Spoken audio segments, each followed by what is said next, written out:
The name suggests electric. On this edition of Test Drive, the Hyundai Ioniq Hybrid.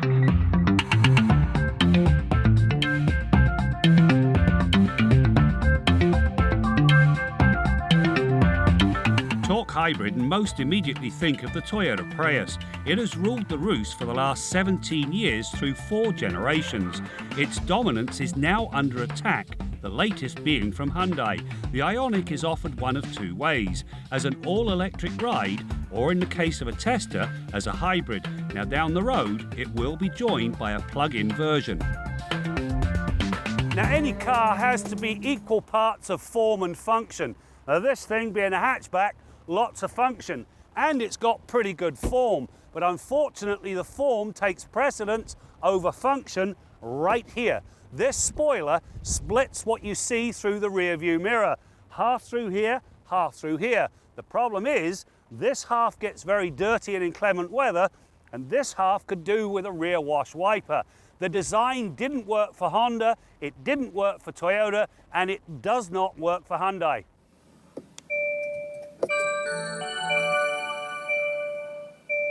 The hybrid features a 1.6-litre Atkinson cycle 4-cylinder engine that makes 104 horsepower and 109 pound-feet of torque.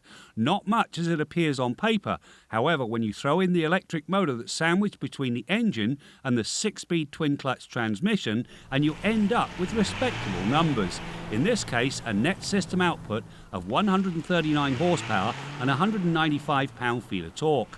What makes the difference is the torque comes on tap quickly thanks to the work ethic of the electric motor.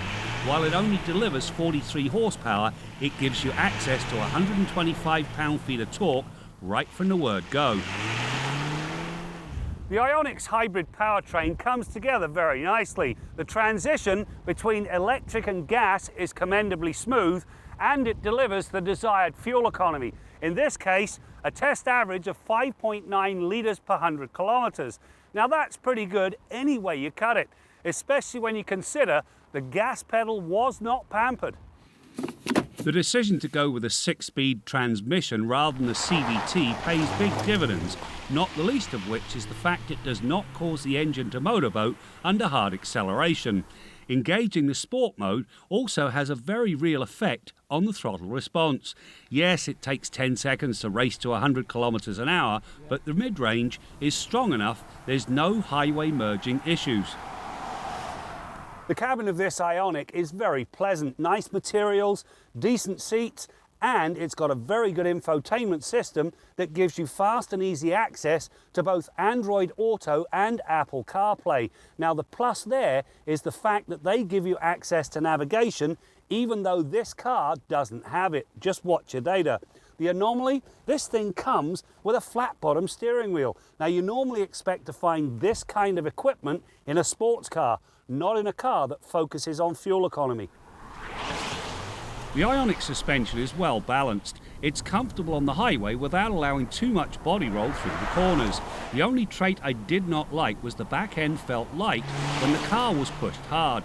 Through the pylons, it felt a tad twitchy. The steering, on the other hand, is nicely weighted and it delivers decent feedback for an electrically assisted system.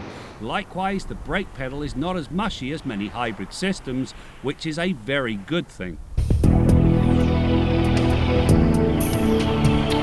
This Hyundai Ioniq really is a very nicely sorted hybrid. It's got a very nice cabin, lots of flexibility, it's perky, and it delivers very good fuel economy, and it does so without having to live with one of those very annoying continuously variable transmissions.